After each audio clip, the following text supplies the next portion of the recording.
Question 5. When a question asks for the conclusion drawn in an argument, we call that a conclusion question, and on those questions our job is just to find the conclusion in the argument. In order to find the conclusion, we're looking for the thing that the rest of the argument is attempting to prove. And for us, that's going to be found right there at the end of the first sentence. Biodiversity does not require the survival of every currently existing species. Everything else in the argument is explaining why or why not that is true. The first part of that sentence is a little bit of an admission or a piece that's not quite counter evidence, but something that might cause you to think the other way. So, okay, biodiversity is indispensable to the survival of Earth, but that doesn't mean that you need every currently existing species to survive. Then the next two bits are evidence. Yes, for there to be life on Earth, various ecological niches must be filled, but lots of those niches could be filled by more than one species. And that's the argument.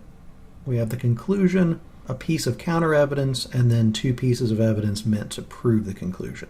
So when we go into the answer choices, we're just looking for the conclusion that we identified, and when we hit answer choice A, well, answer choice A is almost exactly a direct quote. It's just the second half of the sentence as a sentence.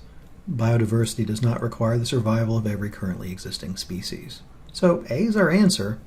Why are the others wrong? B is a piece of evidence. We're not looking for the evidence, we're looking for the conclusion. C, that was that almost counter evidence, not the conclusion itself, but something that might cause you to think that the conclusion wasn't true. D, another piece of evidence.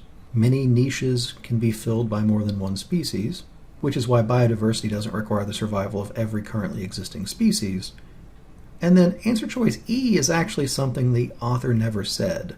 The author never said anything about the species that's the most indispensable for biodiversity. We know that biodiversity is indispensable. There was no species that was the most indispensable, so if it was never said, it can't be the conclusion.